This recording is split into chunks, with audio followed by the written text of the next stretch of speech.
and welcome to another episode of the Drew Roff Show alongside Purdue soccer head coach Drew Roff. I am the team's communications director, Charlie Healy. Drew, we've coming off a split weekend, a 4-1 win over Valparaiso and 2-0 loss to Wake Forest. First, let's talk about that win over Valparaiso. What overall impressed you most about that game on a really hot Thursday night at Folk Field? Yeah, it was a warm one. Yeah. What I liked about it is that every team we've played has presented different problems for us to solve, and I thought Valpo did a nice job of staying organized. Two good banks of four, and we had a lot of the ball, which is good, but sometimes it can be difficult breaking teams down like that, and sometimes you get impatient and you want to just lump it forward, but in reality you have to figure out, can we play through them, can we play around them? And it took us a little while. I think we forced it a bit at times, but once we settled down, I thought we did a great job solving the problem. And we played in, then we got it wide, and had some success, serving the ball from the flanks, and scored some really beautiful goals. And I thought we solved it. I thought we fixed it, and I thought they were a well organized, real solid group. So I was real pleased that we were able to solve that, and of course multiple players scoring goals, and just a good test for us. It's a great thing if teams are dropping deep on you, because it means that they think that you do have the ability to cause them some problems. So I thought we handled it well, and be a good problem to have is that we're taking it to some teams, and they feel they have to drop and defend with numbers, and good experience for us. Yeah, absolutely. And that's a Valparaiso team that won their league last year, so it's a team that knows how to win, knows how to score some goals, and to put four in the back of the net is certainly impressive. Going back to that Iona game, 8-0, so back-to-back games, 12 goals in 2 games, scored by 8 different players. When you hear that stat, how important is that, and how important can that be going forward, that you have 8 different players that can score? I think it's great. And obviously it's great for their confidence. It's always great, especially some young players, kind of opening up their scoring account. It's always fun to see. But it's great because if you have one player that obviously is responsible for all your goals, teams are going to focus on that. And what happens if that player, of course, isn't able to play or whatever, then you have a lot of problems. So when you can spread it around, nothing wrong with scoring by committee, just as long as that committee shows up and gets the job done. So I think great for everybody's confidence. Shows that we can score from a variety of ways. We had some goals off of restarts. We had some goals from crosses. We had some nice combination play. We had some great individual efforts. So it's always good to hit the back of the net, and it's something that they say defense wins championships, but the best teams can do both, and if you really struggle to put the ball in the net, you're going to have to really have some really small margins for error, and there's games where we obviously have, and then there's some games where we didn't quite get it done. So, but even in those games, we're creating good chances. So there's some real positive signs there. Yeah, so then one of those games was Sunday against Wake Forest. As you said, we did create a lot of chances, 2-0 loss, but I imagine as you're going back and watching the film, there are some things that, hey, a couple small tweaks and those goals are going to come. Yeah, I mean, there's 2 problems you can have, not creating goals, not creating chances, or creating them and not scoring. And certainly, both are tough at times, but it's encouraging when you are getting those looks, because it's a matter of, once again, very small details, small margins for us putting a couple of those in the back of the net to totally having a different outcome, different feel to that game. As we know, goals change games, and if we converted a couple of those great chances, it totally would have changed, the morale of the moment. So learning experience, but as we continue to play these top teams, which is, we challenge ourselves and play some really good competition here coming up. Those are the moments that are going to separate, the wins from the losses. But at the same time, very encouraging to know that, very competitive game, had more shots, had great chances. So, it's something that you can build upon, even though you're disappointed at the time. You certainly can watch the film and say, hey, this we fix a couple small details here, and we feel like we can play with anybody at that point. Absolutely. Halfway through the non-conference season, hard to imagine that already, but 2-2. What are some of your overall thoughts on the team as a whole as we hit this halfway point? Yeah, well, great group to work with. I think they really want to be successful. I think they're willing to put in the work. A nice blend of good veteran leadership with some young talent, and our freshmen, the three that are in the starting lineup, have been outstanding. So that's I don't want to say that's a surprise, because obviously I know they bring a lot of quality, but it's a big step up to come to the college game, and I feel like their composure, their just consistency has been incredibly impressive. So that's been a nice benefit to our start. And aside from that, like I said, we have a lot of firepower, a lot of attacking weapons, and we're really getting used to playing together now. And we need to get these younger players some more experience, so by the time Big Ten play starts, they've really they're comfortable out there, and that's what we hope to do on this road trip coming up. But halfway through non-conference, like you said, really like a lot of things that I see, and 2-2, isn't obviously ideal record. Love to be 4-0, but at the same time, so many positive things with this team, and even in those losses, you look at it and you say, hey, if we continue to get better, continue to make progress every week, by the time we get to conference play, this team's going to be very good. Yeah, absolutely. There's certainly a lot of positive, lot to take forward. And you mentioned the three freshmen. We'll add in the senior transfer goalkeeper. You have four newcomers in the starting lineup. From the novice eye up top, they're not playing like newcomers. They're not playing like they don't belong in the starting 11. It seems like a pretty cohesive unit that those four, and especially those three freshmen, they don't stand out. Yeah. No. I mean, obviously everything's earned. Best players play. I get that question a lot with people come in. Do you play freshmen? And it's like, yeah, we play the best 11 players that we have. Sometimes it might be a player that just suits that role that you need the most, but we really try to put the best players out there, of course, and they've shown that they can handle the college game, and it's a long season, so you want to make sure we're not relying too heavily on them to come through in those big moments all the time, but so far they show that they're more than up for the task, and they've been three of our most consistent performers, so just exciting for what they're able to bring now and in the future. But it's all about the now with this group, and they've given us a spark, and same with Charlotte in goal. Like you said, those four additions bring a lot of quality. The way they approach the game, they're humble, they're hardworking, they want to win, they compete. Great fits to our culture, and I'm excited to see them continue to progress through the season, and then continue to get even better. Yeah, absolutely. Looking to continue going this weekend. A couple tough games at number 24 USC on Thursday afternoon in Los Angeles, and at Colorado on Sunday afternoon in Boulder. First matchup against USC, top 25 team, just overall solid program overall. What are your thoughts heading into that matchup? Yeah, I mean, just obviously a program that's won a couple national championships, I believe. So a lot of talent, and we are going to be matched up individually in certain situations with some really outstanding players. So we have to be at our best. It's kind of exciting to go on the road and just experience that different atmosphere, and develop some of those connections that you get when you travel, and get to spend some time with each other. But great challenge ahead, and they're our future Big Ten counterparts. So kind of a preview to that, but a lot of respect for what they bring, and we're going to have to be at our best, and that's exciting. Those games are the real fun ones, but should be a fun test. Yeah, absolutely. Do you take anything? We hosted them last year to open the season, a 3-0 victory. Do you take anything from that game? Do you watch the film at all from that game? No, I mean, it's two completely different teams. Absolutely.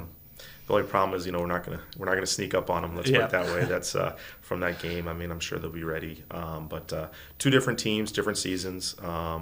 So we'll just take this one as it comes. But it should be an exciting matchup. Yeah, and absolutely. And we know the Folkfield Fanatics are fanatical and passionate, but I don't think we'll have 3,000 fans cheering us on at that game in Los Angeles as well. So I don't know. I've never been. I've never been to their facility. I've been to California obviously a few times, but never seen it. So it's always great to check out new venues and new experiences. So looking forward to it. Yeah, absolutely. Another new venue will be Colorado on Sunday. First of all, playing at altitude, have you experienced that before, or what adjustments do you expect you might have to take? I have not experienced playing at altitude like that. Only been out to Colorado briefly a couple times, and not real familiar with that area of the country, to be honest. But we will be there a couple days prior. As soon as we leave LA on Friday, I believe we'll be out there a couple days. So obviously that's better than just showing up, I think, the night before. But it is going to be a tall order to compete with that altitude on a Sunday match on the road and all that. But that's the challenge that we're up for, and we'll make those adjustments. But obviously, hydrated, take good care of yourselves, and the game out in California is a earlier game in the day, so a little bit more recovery for that one. So you just have to look at it that way and do the best you can. But certainly going to be a unique experience. Yeah, absolutely. I think that could be a little bit of an advantage. Get the afternoon game in Los Angeles. We'll get to Colorado Friday afternoon, have a recovery session, and then practice on Saturday as well. So should be a good couple of days. As you get ready for our first road trip of the year, what do you most like about these opportunities to travel with the team? Well, sometimes there's just less distractions. I mean, when you're at home, obviously, there's obviously our players are in class, and as coaches, we're we still obviously are working on recruiting, and we're working on all of. But when you go on the road, you're kind of there just for the purpose of taking care of the business that you need to take care of, and obviously it's fun to see these different parts of the country and things like that. But you're really locked in, and you do team meals together, and you travel, obviously bus trips, plane trips. So it's just an opportunity for our players to connect a little bit, and just kind of go into these different environments and really kind of band together, and just put your best performance in a place that you're not familiar with. So I think those are the moments that can kind of bring you together on and off the pitch, and we haven't been on the road yet, so I think it'll just be a fun time for everybody. Yeah, absolutely. Do you have any must-have travel items that you have to make sure you have with you on these trips?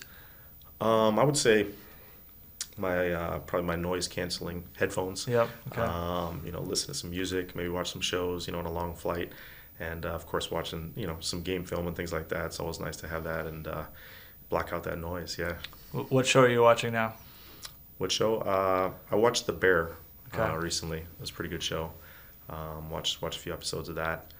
And then I would say that's the latest. And I'm saving the most recent Ted Lasso season. I purposely have put off until our season. So might check that out.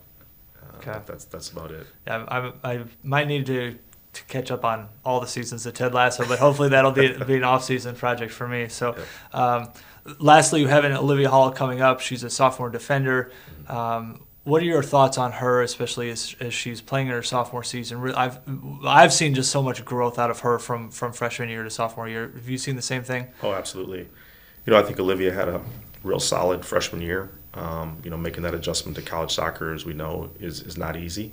So there's going to be some ups and downs. But I think it was, probably somewhere at the beginning of our spring, season when we're training indoors and, obviously play a couple exhibitions and things, where you kind of see a change in her mentality, and she seemed to just really lock in, really be present in training, and really kind of take ownership of her development in a way that you always hope to see that freshman to sophomore year transition. And we saw it with her. It was awesome, and every day she showed up and brought a certain level of quality and effort that really let me know that she was really starting to understand how this thing works, and that she wanted to be really good, and she wants to be on the field, and she wants to be an impact. So once she did that, really got excited, because she's so athletic, she's tough, she defends very, very well, and her ability on the ball keeps getting better and better, because she's put that time and put that focus into improving in that area. So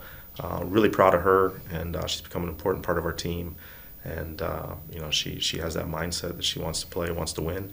Goes about her business pretty cool and calm, but there's a lot of fire underneath, and she's gonna give you everything she has, and that's all we can ask for.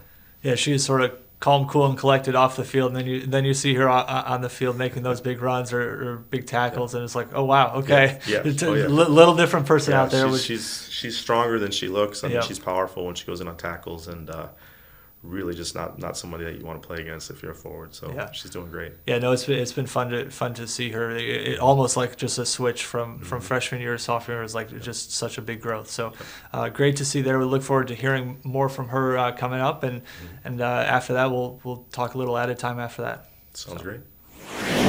Welcome back. We're now joined by sophomore defender Olivia Hall. This is a telltale sign that we're in the midst of busy classes, about to be busy on the road. Just one guest this week. But Olivia, how's everything going as we get ready to hit the road this weekend? It's going pretty good. Yeah, coming from weights, your first week and a half of classes in the books. What are your overall thoughts on the semester so far in the classroom? In the classroom, it seems a lot easier than last year. I switched my major, and I really enjoy my major now. Yeah, you were pre-med last year, public health, thinking about going into law school. What were some of your thoughts into switching, and what are your impressions so far here? I just realized that I didn't really enjoy the stuff that you would have to do for medical school, and I really enjoy reading and writing, so I decided to switch my major to public health so I could still stay in my college, so it'd be easier to transfer my credits and stuff like that. Yeah, absolutely. And someone like, we all know Tanya Foster, our academic advisor. How impactful has she been as you're so new in your college career, just being a sophomore, but how impactful is she in making that transition so smooth? She was really impactful. When I was thinking about switching at the beginning of spring semester last year, she helped me think of some other majors that law schools would look into, and she gave me those options, and then we decided on public health. Awesome. Yeah. Well, hopefully it continues to go well. You're obviously so new into the semester, but certainly great signs so far. Mm-hmm. So let's shift onto the field. You talked about being comfortable in the classroom. It seems just watching you play, you seem so much more comfortable on the field as well. What do you attribute that to? I just think I'm just used to college soccer now. I think coming in as a freshman, I was really nervous to play, and I was more in my head than I was really focusing on the game. And so I think just experience really helped me get more comfortable with the game and know what I'm going to do when I'm on the field. You played in 10 games last year with 6 starts. Most of those 6 starts were at the back end of the season. Did that comfortability level, did you ease into it, or was it almost like a switch that happened either towards the end of the season or right when the season ended? When did that start to happen? I think you would say right when the season ended. I think I was still pretty nervous towards the end of the season, and I would still get really nervous before games. So I definitely think I got more comfortable after the season ended. Yeah, so just that switch from freshman defender Olivia Hall to sophomore defender Olivia Hall, mm-hmm. it was that easy. Yeah. Yeah, if only everything were that easy. Yeah. Just a little switch in title. Are you having more fun out there now that you're more comfortable, you know what to expect? Yeah, I definitely am. It's a lot easier for me because I'm not so worried about if I make a mistake or not, and so I can just focus on the game and have a lot more fun. And your teammates, I imagine, make that more fun too, just knowing that they have your back, knowing that you can trust them on the field, and especially you're playing next to Abigail Roy and Zoe Cuneo on the mm-hmm. back line, having those 2 players. I imagine that helps a lot for you too. Yeah, it does. Yeah. Absolutely. Well, yeah, it's been fun to watch you play and see you be more comfortable and play a lot more free this year. So that's been great to see that growth. It always happens at different times for different players, and it's fun to see that this year. So we're getting ready to go on the road to California and Colorado. Mm-hmm. Your road trips for you, what are your favorite parts about that aside from the soccer? My favorite part about traveling with the team off the field is definitely the team bonding activities that we do in the hotel. They're a lot of fun, and it really helps us connect. Yeah. Is there something that stands out? Maybe a favorite memory from last year that you take with you? My favorite memory was, I forgot where we were, but we played a bunch of games right before we went to bed, and I just remember it being a lot of fun. Okay. Yeah. Fair enough. Then you have any travel, your season travel or anything you have to bring with you on the road? I usually have to bring my turtle Squishmallow. Okay. I use him as my pillow on the bus and the plane, and then I sleep with him in the hotel. Okay. The Squishmallows I'm not super familiar with them. I see you all with them. Mm-hmm. What's the phenomenon behind them? They're just really comfy pillows. Okay. And they're really squishy and comfortable. And they're cute, too. Yeah. How many do you have? I think 3. 3? Maybe Who 4. on the team has the most? Do you know? I would say Peyton or Peyton, huh? Sydney. Yeah. Okay. Do they share? Because that's I sort think of they share. That's sort of cheating. I don't if you really know. Combine. Yeah, Yeah. I just know that they both have a lot. Okay. All right. I remember last year someone, maybe it was Megan Hutchinson, forgot hers and she had to run run across the street to get one. I remember that from the store. So that was my first experience with them. But well, we're looking forward to heading to California and Colorado with you. Don't forget your Squishmallow. Make sure you pack everything else that's needed, and we'll see you on the bus tomorrow morning. All right. Thank you. Welcome back. Joined once again by Purdue soccer head coach Drew Roff, and we're going to talk the hottest sensation in U.S. soccer, maybe U.S. sports overall, Lionel Messi. First of all, he's been here 9 games, scored 11 goals. Just hard to even believe those stats. Have you been able to see him play, and what are your thoughts on what he's been able to do? Yeah, I have, and obviously the big question is, is he that good, or is MLS not? Yep. Bottom line is, he is that good. Yeah. Obviously you can argue all day about what leagues are the best and where does MLS fit, but what he's able to do is just he's just in that very rare company of the elite, and what he's able to accomplish is just it's just hard to explain. There's been some great players that have ended up at MLS maybe a little later in their career, and he's obviously one of them. But you can't forget that he just won the World Cup a few months ago. So even though he walks through the game and he picks his moments and he's very savvy, he's still laser sharp with everything that he does, and the ability to bring in Jordi Alba and Busquets to kind of players he's familiar with, that helps. Yeah. He seems happy with where he's at, and he's just he's on another level, and it's been awesome to see. Great for MLS, and great for soccer fans everywhere to see that quality. Yeah, that's a great point. The number of times I've heard that conversation of like, is this bad for the league? It's like there's no way a player coming in of his caliber, and there have been other great players too. David Beckham to name one, who've come in and not had anywhere near of an impact that Lionel Messi has had. And you look at him, maybe not at the top of his game, but maybe half a step down, if that. Like to come in and do what he does, and I just think the walking during the game, maybe that's just him being smart. More players need to pick up on that. But, oh yeah, he's been doing it for years. Right. It's not just that he just started, even in the World Cup and things like that, but he picks his spots, Yep. and it's like he can walk and he can wait, and then when the moment's right, he understands, and obviously he does his thing. But just the free kicks are just incredible. And as we know, he can score goals, but he's also gonna play that killer ball that gets the assist, and arguably the greatest player to ever live. And he's older, but he certainly has some great moments left. So it's been special to see. But even I am a little bit surprised with how well he's done. But then you watch the games and you see that he's enjoying himself, he's having fun, and I think it's enjoy it while you can. Yeah. Yeah. Yeah, absolutely, and that's the thing too. It's clearly he's having fun. It's not just coming in, getting the paycheck, and moving on. It helps that you're winning and scoring highlight reel goals every time you touch the ball. But he's clearly having fun. I think that's certainly part of it too. Yeah, even at that age, with all you accomplish, right? With all the soccer he's played, when you're loving it, you're enjoying it. Yeah, you're going to play well, and that's I think he's after some tough couple years, maybe, or years, especially at PSG and things like that. Like I think he's really found his groove and enjoying himself. So it's fun to watch. I never thought we would analyze MLS standings here, but Miami's in 14th place out of 15. They need to get up to 9th. They have 21 points, 2 games in hand, 11 games left. They need to make up 11 points to catch 9th place Chicago. A lot of talk about can they do it. They need to almost win almost every game, or maybe 9 of their last 11. What are your thoughts? Is that possible? Is his success and the team's success sustainable? I'm not going to bet against him. Yeah. Let's put it that way.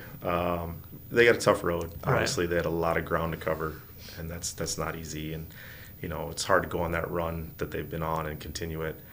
But at the same time, I mean, I didn't see them winning the World Cup. I didn't see Argentina win the World Cup based on the roster was excellent, but maybe not quite what it's been. And so probably a tough road, but at the same time, some people you don't bet against. Messi's one of them. Yes, certainly hard to bet against him. It's going to be fun to see how they the next couple of weeks transpire, and if they can make up some ground on Chicago. They do play Chicago in I think October midweek game, and maybe we'll head up and watch the GOAT in person. It'd be nice. It'd be nice if we can find that time. That'd be amazing. Yeah. the time and the ticket. So there you go. I don't know if we have anyone in the fire watching the show, but give me a call. Yeah, seriously. Well, until then, we need to get ready to go to California and Colorado. That's right. Got to pack our bags, one more training session, and then we'll see you tomorrow morning at Folk Field and head to the airport. Got some work to do, but excited to get on that plane and get to Cali and play some soccer. Absolutely. It's going to be a fun week ahead for sure. So thanks for joining us. We'll see you all next week. Thank you.